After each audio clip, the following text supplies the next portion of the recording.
நீ இன்னைக்கு நடத்தினது ஒரு கடமை கட்டுப்பாடாக நடத்திருக்கியா கூட்டத்தை, ஒரு கட்டுப்பாடாக நடத்திருக்கா. இன்னைக்கும் பாருங்க, ஒரு கார்ல அவ போறாப்ல, பின்னாடி சுத்திக்கிட்டே ஒடியாடுறாங்க. ஒரு பையன் குழந்தைய கையில ஓடுறாப்ல, பின்னாடி வந்த ஒரு பவுன்சர் வந்த வண்டி இன்னொரு வண்டியை போய் முட்டி இடிக்கிறாங்க. இவங்கள்ட்ட எங்க இருக்கு கட்டுப்பாடு? திருச்சியில ஏர்போர்ட்ல இருந்து திருச்சி பாண்டி வரதுக்கு இவ்வளவு நேரம் ஆச்சு, அங்க இருந்து நீங்க வந்து அரியலூர் போறதுக்கு இவ்வளவு நேரம் ஆச்சு, அங்க இருந்து பெரம்பலூர் போறதுக்கு இவ்வளவு நேரம் ஆச்சு. நீ சொல்றீங்களா இவ்வளவு நேரம் ஆச்சுன்னு சொல்ற நீ, யாரால இவ்வளவு நேரம் ஆச்சுன்னு சொல்லணும்ல? ஏதாவது ஒரு கட்சிக்கு இப்படிப்பட்ட ஒரு அறிவிப்புலாம் கொடுக்கணும் அப்படின்றதுலாம் தமிழ்நாடு மக்களுக்கு ரொம்பவே புதுசா இருக்கும். இல்லப்ப இந்த பொதுக்குழுல வந்து அன்அபிஷியலா வந்து நிறைய அணிகளை வந்து உருவாக்கி இருக்காங்க தமிழக வெற்றிகளத்துல. அதுல ஒண்ணுதான் இந்த வாகனங்கள் போறதை கட்டுப்படுத்தக்கூடிய அணி ஒண்ணு, இன்னொன்னு வந்து மரத்துல ஏறதை கட்டுப்படுத்தக்கூடிய அணிகள் ஒண்ணு, அப்புறம் இன்னொன்னு வந்து டிரான்ஸ்ஃபார்மரை பாதுகாக்கிறதுக்குன்னு ஒரு அணி ஒண்ணு, அப்புறம் வந்து இந்த கூட்ட நெரிசலை கட்டுப்படுத்துறதுக்கு ஸ்பீக்கர் மேல ஏறுறாங்களே அவங்க, ஸ்பீக்கர்லாம் பாதுகாக்கிறதுக்கு, தலைவர்கிட்ட இருந்து கேரவேனை பாதுகாத்துக்கிறதுக்கு, கேரவேன்ட்ட இருந்து தலைவரை பாதுகாத்துக்கிறதுக்கு, இப்படி பல்வேறு அணிகள் அவர்களுக்குள்ள அன்அபிஷியலா உருவாக்கி இருக்கிறதா ஒரு செய்தி வேற இருக்கு. இல்ல இதெல்லாம் வந்துட்டு ஒரு அரசியல் கட்சி அப்படின்ற பாக்குறப்போ இது ஒரு அரசியல் இயக்கமா? இது அரசியல் கட்சி இல்ல ப்ரோ, சரி ராங் ப்ரோ, உங்களோட பார்வையும் தப்பா இருக்கு. இது ஒரு அரசியல் கட்சி இல்லை, இது ஒரு அரசியல் இயக்கம் இல்லை, இது ஒரு மக்களுக்கு தொண்டு செய்ய போற இயக்கம் கிடையாது, மக்களுக்கான பணிகளை செய்ய போற இயக்கம் கிடையாது. 1000 ரூபாய் உரிமை தொகை வாங்குறவங்களுக்கு தான் அதோட அருமை தெரியும், சரிங்களா?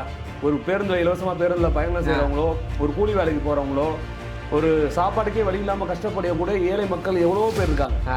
அவங்க ஒவ்வொரு மக்களும் இப்போ நிறைய மக்கள் மகளிர் நம்ம தமிழ்நாட்டில் உள்ள குடும்ப தலைவர்லாம் கேட்கறது, எங்களுக்கு 1000 ரூபாய் விடுபட்டுருச்சு, 1,10,00,000 பேருக்கு நீங்க 1000 ரூபாய் கொடுத்துட்டீங்க, நாங்களும் இருக்கோம், எங்களுக்குன்னு கொடுங்கன்னு சிஎம் கோரிக்கை வச்சிருந்த அடிப்படையில் இப்ப நிறைய முகாம்கள் போட்டு மேற்கொண்டு 40 லட்சம் பேருக்கு 1000 ரூபாய் உரிமை தொகை வர்றதுக்கான வழிவகை செஞ்சிருக்காரு மாண்புமிகு தமிழ்நாடு முதல்வர். முதல் கூட்டத்தில் ஒரு வன்முறையை தூண்டுறதும், இப்ப 2வது கூட்டத்தில் வந்து பொதுமக்களுக்கான நலத்திட்டங்களை தடுப்பதும், இதன் மாதிரியான போக்கு கண்டிப்பான முறையில் எல்லா பொதுமக்களும் இவர்களை கவனித்துக் கொண்டிருக்கிறார்கள். இதற்கான தக்க விளைவுகளை, தக்க பாடத்தை அடுத்தடுத்து வரக்கூடிய கூட்டங்களில் பொதுவழிகள் வரும்போது அது வெளிப்படும் என்பதில் எந்த மாற்று கருத்தும் எந்த ஐயமும் இல்லை.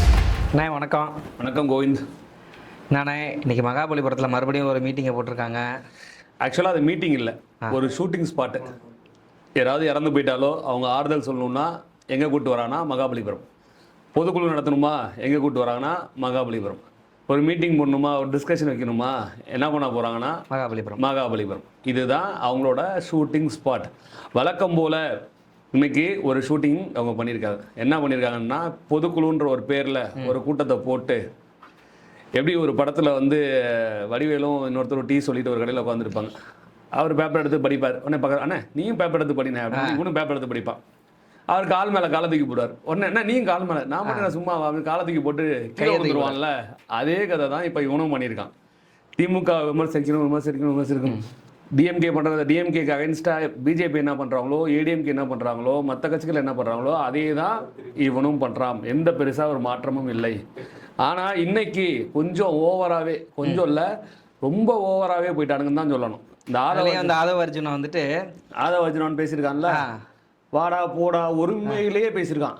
இவெல்லாம் ஒரு அரசியல் கட்சி தலைவரா? இவெல்லாம் ஒரு 2ஆம் கட்ட தலைவரா? ஒரு முக்கிய கட்சின்னு சொல்லக்கூடிய தாவேக்கான்னு இவன் சொல்லிக்கிறாங்கல்ல, இவங்களே அங்கீகாரம் இல்லாத ஒரு கட்சி. இவங்க ஒரு பதிவு செய்யப்பட்ட கட்சி, இது நான் கட்சி அப்படின்னு பதிவு தான் பண்ணியிருக்கானே தவிர, இவன் இன்னும் தேர்தல் நின்று 8%, 10% ஓட்டு வாங்கி அதை அங்கீகரிக்கப்பட்ட கட்சி அப்படின்னு எலெக்ஷன் கமிஷனான சொல்றதுக்கு முன்னாடியே இவன் இந்த ஆட்டம் ஆடுறானுங்களே. நாளைக்கு இந்த மாதிரி அங்கீகரிக்கப்பட்ட பற்றி கட்சி ஆயிடுச்சுன்னா இவன் எந்த குதிப்பான்னு பாருங்க. 2ஆம் கட்ட தலைவர்ன்ற ஒரு இடத்துல அவன் இருக்கான். அப்ப எவ்வளோ ஒரு மரியாதையா பேசணும், எவ்வளோ ஒரு கண்ணியமா பேசணும். இன்னைக்கு எங்க பொதுச் செயலாளர் மாண்புமிகு ஐயா துரைமுருகனை பத்தி பேசுறா, அவரால் நடக்க முடியுமா? அவரோட வயசு என்னடா, உங்களோட பொதுச்செயலாளர் வயசு என்னடா, புஷி ஆனந்தோட வயசு என்னடா? தற்குறிப்பு இல்லை, லாட்டரி சீட்டு விற்கிற தற்குறிடா நீ வந்து இவ்வளவு அநாகரிகமா பேசுறது முறையானதா, தகுதி உள்ளதா? அதை வந்து அவங்க தலைவர் இப்படி உட்கார வச்சுட்டு இப்படி பாக்குறாரு, டேய் முரடா அப்படின்னு சொல்லுவான்ல, அப்படியே முறைச்சு பாக்குற மாதிரி அவன் ஒரு ஆக்ஷனை விட்டுட்டு உட்காந்துருக்கான். இதை தான் பண்றான். அதே மாதிரி இன்னொரு விஷயத்த சொல்றான், ஆதவர்ஜுனா சொல்றான், ஏன்னா அவன் வந்து வாடா போடான்னு பேசுறதுனால, ஒருமையில பேசுறதுனால நானும் வாடா போடான்னு ஒருமையிலே பேசுறேன், சரியா? அவன் ஒரு ஸ்டேட்மெண்ட்டை சொல்றான், நான் வரலாறு பேசுனா நல்லா இருக்காது அப்படின்றா. என்ன பேச நீ வரலாற? திமுகன்ற ஒரு கட்சி ஆரம்பிச்சு 75 வருஷம் ஆச்சு. நீ பிறக்கிறதுக்கு 40 வருஷத்துக்கு முன்னாடி அந்த கட்சி ஆரம்பிச்சிட்டாங்களா? அந்த கட்சியோட வரலாறு என்ன? ஒரு வருஷத்துக்கு முன்னாடி கட்சி ஆரம்பிச்ச உன் கட்சியோட வரலாறை பத்தி என்ன பேசுற? கலைஞர் கைது செய்யப்பட்ட போது யார் ஓடுனது? டேய் 41 பேர் செத்தாங்கல்ல, பொதுமக்கள் செத்தாங்கல்ல, எங்க கட்சிக்காரங்க உட்பட செத்தாங்கல்ல, அவங்களாம் செத்த போது ஓடுனது யாரு? தற்குறி விஜய், தற்குறி உன் தலைவன்டா, அவன் தான் ஓடினான். அங்கேருந்து கரூர்லேருந்து அவசர அவசரமாக அரை மணி நேரத்தில் கிளம்பி வந்து திருச்சியில் வந்து ப்ரெஸ் மீட் கேட்கும் போது குடுன்னு ஏர்போர்ட்டுக்குள்ள ஓடினான்ல, அதே மாதிரி ஏர்போர்ட் சென்னை ஏர்போர்ட் வந்து குடுன்னு காரில் ஏறி போனான்ல, 30 நாள் உள்ளே போய் ஒளிஞ்சிருந்தான்ல, அவன் தான்டா தற்குறி தலைவன், அவன் தான் ஓடினது, நாங்கள் ஓட கிடையாது. இப்போ அவர் வந்துட்டு அவர்னு சொல்றதுக்கு வந்துட்டு நமக்கு கூச்சமாக இருக்கேன். அவன் சொல்றான் பொதுச் செயலாளர், எங்க பொதுச் செயலாளர் நடக்க முடியும், உங்க பொதுச் செயலாளர் நடக்க முடியாது. நான் என்ன கேட்குறேன், எங்க பொதுச் செயலாளரால் 84,000ன்ற ஒரு வார்த்தையை தெளிவா சொல்ல முடியும், உங்க பொதுச் செயலாளர் சொல்ல முடியுமா? 84,000 அப்படின்னு தான் சொல்லுவாங்க, அதான் தெரியும் அவருக்கு. அதே மாதிரி இன்னொரு விஷயத்த அவர் சொன்னாப்ல, அது என்னது, நம்ம தலைவர், நம்ம இளம் தலைவர், கழக இளம் தலைவர், மாண்புமிகு தமிழ்நாடோட துணை முதல்வர் வாக்கிங் போறாரு. வாக்கிங் போறப்போ ஒரு 4-5 பேர்த்தோட வாக்கிங் போறாரு. அவன் என்ன சொல்றான், ரோட் ஷோ போறாரு, ரோட் ஷோ போகும்போது கும்பலே இல்ல, நாளைக்கு பாருங்க என் தலைவர் வாக்கிங் போகட்டும், எப்படி கும்பல் வருதுன்னு பாருங்க. ஏன்டா வாக்கிங் போறதுக்கும் ரோட் ஷோ போறதுக்கும் வித்தியாசம் தெரியாது அவனுக்கு, தற்கொலை பேல இல்ல. அவங்களோட கட்சியோட ஒரு புரிதலே என்னன்னா, சினிமால என்ன பாக்குறாங்களோ அதுதான் ரியாலிட்டியில இருக்கும் அப்படின்னு நம்பிக்கிட்டே இருக்கிறாங்க இதனால் வரையும். இன்னமும் அவன் சினிமான்னு தான் இருக்கான், அவன் ரியாலிட்டிக்கு வரவே கிடையாது. இன்னும் கூட சொல்றான், இன்னைக்கு ஒரு பொதுக்குழுல பேசும்போது சொன்னானே, என்ன சொன்னா, ஆயுத எழுத்து படம் பாத்தீங்களா, அதுல வந்து எப்படி வந்து ஒரு இளைஞர் புரட்சி ஏற்பட்டு மணிரத்னம் எப்படி எடுத்தாரு 2026ல அதான் நடக்க போகுது. 2026ல நீ வேணா மணிரத்னம் மாதிரி போய் ஒரு படம் எடு, ஆனா நீ நினைக்கிற மாதிரி அரசியல்லாம் இங்க நடக்காது, என் தலைவனை தொட்டுப்பார், தூக்கிப்பார், வச்சுப்பாருன்றா. ஏடாடாய், உன்னை தற்குறிப்பேல உன்னை தொட்டுறதுக்கும் தூக்குறதுக்கும் தமிழக அரசுக்கும் தமிழக காவல்துறைக்கும் ரொம்ப நேரம் ஆகாது. இது வந்து சின்ன பசங்க விளையாட்டு மாதிரி, இவன் என்கிட்ட சண்டைக்கு வா சண்டைக்கு வான்னு வம்படியா கூப்பிட்டு தர்றானுங்க. இல்ல, இந்த விஷயம்ல நம்ம மாண்புமிகு தமிழ்நாடு முதல்வர் எவ்வளவு கண்ணியமாகவும் நியாயமாகவும் நடந்துக்கணும்னு ஒரு முடிவு எடுக்கிறாரு. பட் ஆனா இவங்க பேசுற ஒவ்வொரு பேச்சையுமே தமிழக மக்கள் ஊர்ந்து கவனிக்கணும். அதாவது ஒரு தலைவரையும் சரி, இதெல்லாம் ஒரு கட்சின்னு சொல்லிட்டு அவங்களோட பொதுக்குழு மேட்டையில் அவனே இவனே ரவுடி இப்படின்ற வார்த்தையெல்லாம் பயன்படுத்திட்டு இருக்கிறாங்க. இது எந்த மாதிரி ஒரு இதுன்னு தான் நமக்கு புரிய மாட்டேங்குது. ஒரு செந்தில் பாலாஜி ஒரு ரவுடி நாங்க பாக்குறோம், இன்னும் ஒரு 6 மாசத்துக்கு தெரியும்டா யார் ரவுடி, யார் வந்து அதிகாரம் பண்றான்னு ஒரு 6 மாசம் கழிச்சு நீ இதே மாதிரி கத்தி தண்டா இருக்க போற, அதுல எந்த மாற்றமும் இல்ல. செந்தில் பாலாஜி, முன்னாள் அமைச்சர் செந்தில் பாலாஜி ஒரு ரவுடின்னு உங்ககிட்ட யார் வந்து சொன்னது? நீ அதை பேர சொல்ல தைரியம் இருக்கா உனக்கு? தெம்பு இருக்கா? திராணி இருக்கா? அதே மாதிரி சொல்றாரு அவர், அந்த தாவேக்காவோட தலைவர்னு சொல்லிட்டு ஒருத்தர் இருக்காப்ல, உட்காந்து மறைச்சுக்கிட்டே இருப்பாரு. அவர் சொல்றாப்ல, கான்பிடென்டா இருங்க, இன்னும் தீவிரமா நம்ம செய்ய போறோம். என்னடா செய்ய போறோம் தீவிரமா? என்ன செய்ய போறோம் எனக்கு புரியல. சரியா? இவரு அது ஒரு இன்னொரு விஷயத்தையும் சொல்றாப்ல, அதாவது இந்த நடந்து போனா கூட்டம் வரும், நயன்தாரா நடந்து போனா கூட தான்டா கூட்டம் வரும். கேரளால சன்னி லியோனுக்கு வராத கூட்டமா இல்ல உன் தோழி யாரு? இல்ல 2-3 தோழி இருக்காங்க, யாருன்னு ஸ்பெசிஃபிக்கா முக்கியமான 2 தோழி. ஓகே, திரிஷா நடந்து போனாலும் கூட்டம் வரும், திரிஷாவோட தோழி கீர்த்தி சுரேஷ் நடந்து போனாலும் கூட்டம் வரும், அதே மாதிரி நீ நடந்து போனாலும் தான் கூட்டம் வரும். ஆனா திருச்சியில ஒரு கடைக்கு வாட்டர் மிலன் சாரை கூப்பிட்டு இனாகிரேட் பண்ணாங்க, அதுக்கே அவ்வளவு கும்பல் வருது. வரதான் செய்யும். இவனுக்கு இன்னமும் வந்து எது அரசியல், எது நடிப்பு, எது சினிமான்றத பிரிச்சு பார்க்க தெரியல. ஆனா கட்சி ஆரம்பிச்சுட்டு என்ன பண்றதுன்னு தெரியாம 2 பேத்துக்கு தான் போட்டி. ஒண்ணு கத்துறாரா வாங்கி கத்துறாங்களே, இல்ல ஒண்ணு டிவிக்கு, இன்னொன்னு டிஎம்கே, ஒண்ணு டிவிக்கு, இன்னொன்னு டிஎம்கே. இதேதான் கத்திட்டு இருக்கானுங்க. எதுக்கு கத்துறானுங்கன்னு அவனுக்கும் தெரியல, எதுக்கு பேசுறானு இவனுக்கும் தெரியல. இல்ல, அதாவது அவங்களுக்கு ஒரு புரிதல். இப்போ ஆயுத எழுத்துல வர மாதிரி சொல்றாரு, ஆயுத எழுத்து மாதிரி 2026 மாறும்னு மக்களுக்கு நம்ம சொல்லிக்க விரும்புறது. ஆயுத எழுத்து படத்தை அவர் நல்லா பார்த்துருந்தாருன்னா அந்த கான்செப்டை கொண்டு வந்திருக்க மாட்டாரு. ஆயுத எழுத்து படத்துல சட்டசபைக்கு சூர்யா ஒருத்தர் மட்டும் தான் போவார். இங்க என்ன பண்ண போறாங்க, அனில் குஞ்சு நிறைய ஓட போகுது சட்டசபையில. இல்ல ஒண்ணும் கிடையாது. இவங்க சட்டசபைக்குமே அனில் குஞ்சு அவ்வளவு பேரும் போக முடியுமா? எப்படி போக முடியும்? இவங்க கேட்டாங்கன்னா நாங்க எங்க தொண்டர்கள் எல்லாரும் போவோம். எல்லாரும் எப்படி போவாங்க? 234 பேர் தான் சட்டமன்ற உறுப்பினர் தான் போக முடியும். எல்லாரும் எப்படி போவாங்க? போக முடியாது. அவங்களுக்கு அரசியல் புரிதல்ன்றது சுத்தமா இல்லை. இப்போ வந்து எப்படின்னா ஃபேமஸ் ஆகணும், ஒரு முரண்பாடான கருத்துக்களை சொல்லி, எதிர்மறையான கருத்துக்களை சொல்லி, அதன் மூலியமா ஒரு வெளிச்சத்தை, ஊடக வெளிச்சத்தை தேர்றதுக்கான வேலைகள் தான் தற்குறி தாவேக்கனர் தொடர்ந்து செஞ்சுட்டு இருக்காங்க. அதே மாதிரி ஆதவ அர்ஜுனா ஏற்கனவே சொன்ன மாதிரி நான் என்ன சொல்றேன்னா, முன்னாடியே காவல்துறை ஆதவ அர்ஜுனாவை கைது செஞ்சிருக்கணும். ஏன்னா அந்த ட்வீட் போட்டு டெலீட் பண்ணல. நீ ஒரு ஆண்மகனா இருந்தா, நல்ல ஆண்மகனா இருந்தா, நீ என்ன பண்ண? போட்ட ட்வீட் டெலீட் பண்ணாம இருந்திருக்கணும்ல. இப்போ வந்து வீரவசனம் பேசுற போது பொதுக்குழு கூட்டத்துல வந்து அந்த ட்வீட்டை போட்டு டெலிகிராம்ல சேனல்லாம் ஓபன் பண்ணி ஸ்ப்ரெட் பண்ணிருக்காங்க. பட் இஷ்யூ பெருசா வாங்க புரட்சி பண்ணுவோம், வாங்க போராட்டம் பண்ணுவோம்னு எல்லாம் பண்ணீங்கல்ல. ஏன் அப்புறம் எல்லாத்தையும் ஒரு வழக்குன்னு வந்த உடனே எதுக்கு நீ டெலீட் பண்ண? பண்ணிருக்க கூடாதுல்ல. நீ வந்து அப்ப நேர்மையா நின்றுருந்தீனா, ஆண்மகனா நின்றுருந்தீனா, அந்த ட்வீட்டை டெலீட் பண்ணாம நின்றுருந்தீனா, இப்போ வந்து நீ பேசு, நான் கேட்கறேன். சரியா? நீ அப்பெல்லாம் டெலீட் பண்ணிட்டு ஓடி ஒளிஞ்சுட்டு எதுக்கு இங்க இருந்து ஓடின டெல்லிக்கு? ஒலிம்பிக் ஓட்டுக்காக நான் போறேன் அப்படின்னு சொல்லிட்டு ஒரு பொய்யான கட்டுக்கதை ஓடிட்டான்ல.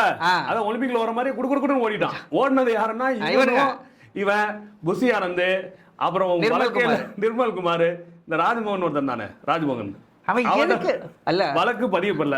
ராஜ்மோகன் மேல வழக்கு இல்ல. அப்புறம் என்னத்துக்கு ஓடி ஒளிஞ்சானாமா? எதுக்கு ஓடி ஒளிஞ்சானா? ஆனா வந்து இது என்னன்னா, அவனை ஓடி ஒளிஞ்சான்னு சொல்லியே இப்போ வந்து A4 அவனை சேர்த்துட்டாங்க.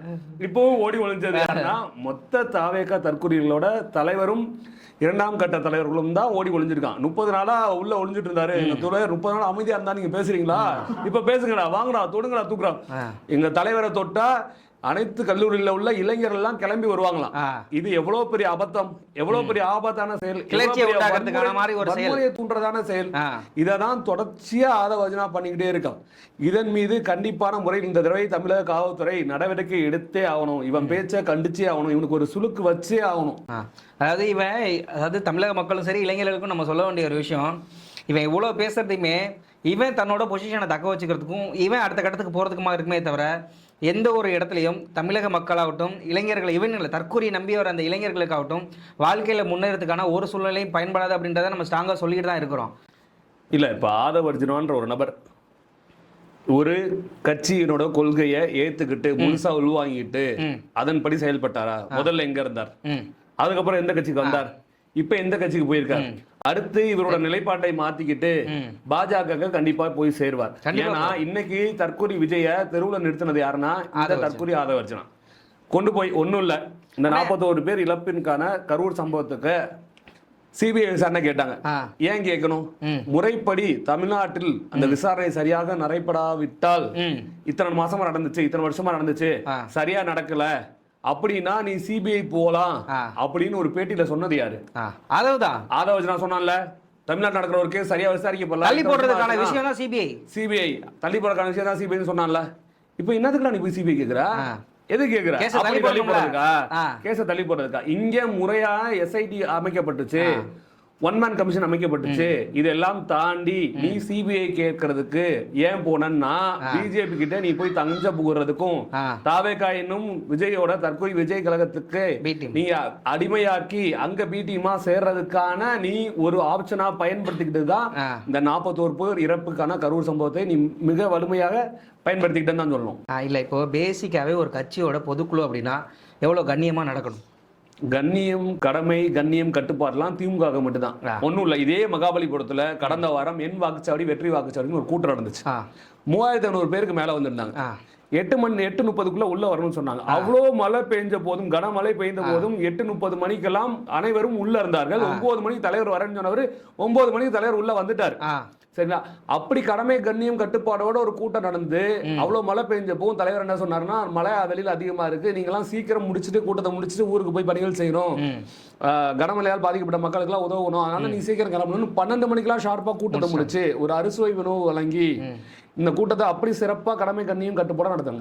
நீ இன்னைக்கு நடத்தினது ஒரு கடமை, கண்ணியம், கட்டுப்பாடா நடத்திருக்கியா? கூட்டத்தை ஒரு கட்டுப்பாடா நடத்திருக்கா? இன்னைக்கும் பாருங்க, ஒரு கார்ல அவ போறாப்ல, பின்னாடி சுத்திக்கிட்டே ஒடியாடுறாங்க. ஒரு பையன் குழந்தைய கையில ஓடுறாப்ல, பின்னாடி வந்த ஒரு பவுன்சர் வந்த வண்டி இன்னொரு வண்டியை போய் முட்டி இடிக்கிறான். இவங்கள்ட்ட எங்க இருக்கு கட்டுப்பாடு? எங்க இருக்கு? அதையுமே திமுகவோட சதின்னு சொல்லுவாங்க போல விட்டா. கண்டிப்பா சொல்லுவாங்க. பவுன்சர் வந்த வண்டியில வந்து திமுக செந்தில் பாலாஜி போன் பண்ணி சொன்னாரு, அந்த வண்டி எடுக்க சொல்லி, அதான் இடிச்சேன் அப்படின்னு கூட சொல்லுவாங்க. அவங்க தற்கொலை தானே. இல்ல, இந்த விஷயங்கள்ல நம்ம ஒரு விஷயங்களை உற்று பார்த்தோம் அப்படின்னா, பனையூர்ல இருந்து மகாபலிபுரம் வர வரையுமே விஜய்க்கு வந்துட்டு அந்த அளவுக்கு ஒரு மக்கள் ரெஸ்பான்ஸ் கொடுத்த மாதிரி தெரியல. அந்த ஒரு இடத்துல வந்துட்டு சும்மா கை குழந்தையெல்லாம் தூக்கிட்டு, அது அவங்களுக்கு எவ்வளவுதான் நம்ம சொல்றதும் தெரியல. இருந்தாலும் ஒரு பெரிய அளவான ஒரு மக்கள் வரவேற்பு அப்படின்றது இல்லை. நம்ம டெப்டி சிஎம்க்கு சொல்றாரு வாக்கிங் போறப்ப ஆள் இல்லைன்னு, இவர் வரப்ப மட்டும் எந்த அளவுக்கு ஆள் இருந்துச்சா? இல்லை, இவங்க இன்னொரு முக்கியமான விஷயத்தையும் சொல்றாங்க. ஒவ்வொரு இடத்துலையும் வந்து காவல்துறை அதோட வேலையை செய்ய தவறிடுச்சு. நாங்க ஒரு இடத்துல இருந்து டிராவல் பண்றதுக்கு, நாகப்பட்டினத்துல நாங்க ஒரு இடத்துல இருந்து டிராவல் பண்றதுக்கு இவ்வளவு நேரம் ஆச்சு, திருச்சியில ஏர்போர்ட்ல இருந்து திருச்சி பாண்டி வரதுக்கு இவ்வளவு நேரம் ஆச்சு, அங்க இருந்து நீங்க வந்து அரியலூர் போறதுக்கு இவ்வளவு நேரம் ஆச்சு, அங்க இருந்து பெரம்பலூர் போறதுக்கு இவ்வளவு நேரம் ஆச்சு நீ சொல்றீங்களா? இவ்வளவு நேரம் ஆச்சுன்னு சொல்ற நீ, யாரால இவ்வளவு நேரம் ஆச்சுன்னு சொல்லணும்ல? முன்னாடி போன அத்தனை நூற்றுக்கணக்கான டூ வீலர்கள் யாரோடது? பின்னாடி வந்து அத்தனை நூற்றுக்கணக்கான டூ வீலர்கள் யாரோடது? கட்டுப்பாடு விதிச்சாங்கல்ல, இத்தனை வண்டி தான் வரணும், இவ்வளவு பேர் தான் வரணும் அப்படின்னு கட்டுப்பாடு வச்சா. நீங்க எதையாவது ஃபாலோ பண்ணீங்களா? முன்னாடி போனா வண்டியை ஒதுக்க வேண்டிய பொறுப்பு யாரு? காவல்துறையோட தான். நீங்க 100 பேர் கொண்டு வந்து அராஜகம் பண்ணிட்டு வருவீங்க, வண்டியை கொண்டு வந்து வாங்க கான்வாய் வண்டியிலே கொண்டு வந்து விழுவீங்க. இதெல்லாம் இவ்வளவு பேர் நீங்க கட்டுப்படுத்த முடியாம நீங்க வந்து உங்களாலேயே உங்க கூட்டத்தை கட்டுப்படுத்த முடியலன்னா தமிழக காவல்துறையால எப்படி கட்டுப்படுத்த முடியும்? இல்ல அது தொடர்பா தமிழக காவல்துறையும் சரி, உயர்நீதிமன்றமும் சரி, ஏகப்பட்ட தடவை இந்த மாதிரி விஷயங்கள் செய்யக்கூடாதுன்னு ஒரு கட்டளைகளே கொடுக்குறாங்க. மரத்தில் ஏறாதீங்க, வாகனம் முன்ன போகாதீங்க, தலைவர் சிலை மேலே ஏறாதீங்கன்னு ஒவ்வொரு டைமும் ஏதாவது ஒரு கட்சிக்கு இப்படிப்பட்ட ஒரு அறிவிப்புலாம் கொடுக்கணும் அப்படின்றதுலாம் தமிழ்நாடு மக்களுக்கு இது ரொம்பவே புதுசாக இருக்கும். இல்லைப்பா, இந்த பொதுக்குழுல வந்து அன்அஃபிஷியலாக வந்து நிறைய அணிகளை வந்து உருவாக்கியிருக்காங்க தமிழக வெற்றிகளத்தில். அதில் ஒன்று தான் வந்து இந்த வாகனங்கள் போகிறத கட்டுப்படுத்தக்கூடிய அணி ஒன்று, இன்னொன்று வந்து மரத்தில் ஏறுறதை கட்டுப்படுத்தக்கூடிய அணிகள் ஒன்று, அப்புறம் இன்னொன்று வந்து டிரான்ஸ்ஃபார்மரை பாதுகாக்கிறதுக்குன்னு ஒரு அணி ஒன்று, அப்புறம் வந்து இந்த கூட்ட நெரிசலை கட்டுப்படுத்துறதுக்கு ஸ்பீக்கர் மேலே ஏறுறாங்களே அவங்க, ஸ்பீக்கர்லாம் பாதுகாக்கிறதுக்கு, தலைவர்கிட்ட இருந்து கேரவேனை பாதுகாத்துக்கிறதுக்கு, கேரவேன்ட்ட இருந்து தலைவரை பாதுகாத்துக்கிறதுக்கு, இப்படி பல்வேறு அணிகள் அவர்களுக்குள்ள அன்அஃபிஷியலாக உருவாக்கி இருக்கிறதா ஒரு செய்தி வேற இருக்கு. இல்லை இதெல்லாம் வந்துட்டு ஒரு அரசியல் கட்சி அப்படின்ற பார்க்குறப்போ இது ஒரு அரசியல் இயக்கமா? ப்ரோ இது அரசியல் கட்சி இல்லை ப்ரோ, சரி ராங் ப்ரோ, உங்களோட பார்வையும் தப்பா இருக்கு. இது ஒரு அரசியல் கட்சி இல்லை, இது ஒரு அரசியல் இயக்கம் இல்லை, இது ஒரு மக்களுக்கு தொண்டு செய்ய போற இயக்கம் கிடையாது, மக்களுக்கான பணிகளை செய்ய போற இயக்கம் கிடையாது. இன்னைக்கு கூட்டத்தில் இன்னொருத்தர் முக்கியமா பேசியிருக்காப்ல, கொள்கை பரப்பு செயலாளர்னு ஒரு அருண்ராஜ் என்ன சொல்லியிருக்காப்ல, 1000 ரூபாயை வாங்காதீங்க, 1000 ரூபாயை வந்து நிறுத்தும் தாவேகா கட்சி ஆட்சிக்கு வந்தால் நிறுத்தும், ஏன் கொடுக்குறீங்க, கொடுக்க கூடாதுன்னு சொல்றாப்ல. 1000 ரூபாய் உரிமை தொகை வாங்குறவங்களுக்கு தான் அதோட அருமை தெரியும், சரிங்களா? ஒரு பேருந்துல இலவசமா பேருந்துல பயணம் செய்யறவங்களோ, ஒரு கூலி வேலைக்கு போறவங்களோ, ஒரு சாப்பாட்டுக்கே வழி இல்லாம கஷ்டப்படக்கூடிய ஏழை மக்கள் எவ்வளவோ பேர் இருக்காங்க. அவங்க ஒவ்வொரு மக்களும் அவங்க வாங்கக்கூடிய 1000 ரூபாய் ஒரு மாசத்துக்கு கேஸ் எவ்வளோ ஆகும்? 890 ரூபா 900 ரூபாய் கேஸ். ஒரு ஏழை வீட்டில் அந்த ஒரு கேஸை பெற்றாங்கன்னா 2-3 மாதங்கள் வரைக்கும் சிலிண்டரை பயன்படுத்துறாங்க. அப்போ 3 மாதத்துக்கான அவங்களுக்கு சமைக்கிறதுக்கான எரிவாயு அந்த 1000 ரூபாய் மூலம் கிடைச்சிடுது. அதே மாதிரி ஒவ்வொரு 1000 ரூபாயும் நீங்க ஒரு சேமிப்பு தொகையாகவே பயன்படுத்தலாம், இல்லை நீங்க மளிகை பொருள் வாங்குறதுக்கு, மளிகை ஜாமான் வாங்குறதுக்கு, இது மாதிரி எண்ணற்ற திட்டங்களை அந்த 1000 ரூபாய் பண்றாங்க. இப்போ நிறைய மக்கள் மகளிர் நம்ம தமிழ்நாட்டில் உள்ள குடும்ப தலைவர்லாம் கேட்கறது, எங்களுக்கு 1000 ரூபாய் விடுபட்டுருச்சு, 1,10,00,000 பேத்துக்கு நீங்க 1000 ரூபாய் கொடுத்துட்டீங்க, நாங்களும் இருக்கோம், எங்களுக்குன்னு கொடுங்கன்னு சிஎம் கோரிக்கை வச்சிருந்த அடிப்படையில் இப்ப நிறைய முகாம்கள் போட்டு மேற்கொண்டு 40 லட்சம் பேத்துக்கு 1000 ரூபாய் உரிமை தொகை வர்றதுக்கான வழிவகை செஞ்சிருக்காரு மாண்புமிகு தமிழ்நாடு முதல்வர். 1000 ரூபாய் உரிமை தொகை வாங்குறவங்களுக்கு தான் அவங்களோட அதோட அருமை தெரியும். உனக்கு என்ன தெரியும்? அதாவது இவர் சொல்றாரு, ஈஸியா சொல்லிட்டு போயிறாரு. ஆபீஸ்ல உட்காந்துட்டு அந்த ஒரு அவங்களோட டிராமா செட்டுக்குள்ள உட்காந்துட்டு இவருக்கும் இவர் தலைவருக்கும் ஒரே மனநிலை தான். விளிம்பு நிலை மக்களோட மனநிலையை துளி கூட அறியாதவர்கள். என்ன மாதிரி ஒரு மைண்ட் செட்மெண்ட் இருந்தா 1000 ரூபாய் நான் கொடுக்க மாட்டேன், நீ வாங்காதன்னு சொல்லுவேன். அவங்களோட டெய்லி பொருளாதாரம் என்ன, வாழ்வாதாரம் என்ன அப்படின்றத ஃபீல்டில் இறங்கி உணர்ந்து பார்த்தது திமுக. ஆனால் நீ ஏசி ரூமில் உட்காந்துட்டு நீ 1000 ரூபா வாங்காத, ஃப்ரீ பஸ்ஸில் போகாத அப்படின்னு ஒரு மக்களை ஸ்டிமுலேட் பண்ணுறதும் தவறான பாதைகளை கொண்டு போகிறதும் என்ன மாதிரி ஒரு இது இல்லை. இதுதான் போக போக போக போக இவங்களோட எண்ண ஓட்டங்கள் என்னவா இருக்கு, இவங்க செயல்கள் என்னவா இருக்குன்னு வெளிப்படையா மக்களுக்கு தெரிய வந்துகிட்டே இருக்கு. இவங்களை இன்னும் 2 கூட்டத்தில் பேச விட்டோம்னு வச்சுங்களேன், இவங்க எப்படின்னு எக்ஸ்போஸ் ஆகிடுவாங்க இவங்களே. அதனால முதல் கூட்டத்தில் ஒரு வன்முறையை தூண்டுறதும், இப்போ 2வது கூட்டத்தில் வந்து பொதுமக்களுக்கான நலத்திட்டங்களை தடுப்பதும், இதன் மாதிரியான போக்கு கண்டிப்பான முறையில் எல்லா பொதுமக்களும் இவர்களை கவனித்துக் கொண்டிருக்கிறார்கள். இதற்கான தக்க விளைவுகளை, தக்க பாடத்தை அடுத்தடுத்து வரக்கூடிய கூட்டங்களில் பொதுவெளியில் வரும்போது அது வெளிப்படும் என்பதில் எந்த மாற்று கருத்தும் எந்த ஐயமும் இல்லை.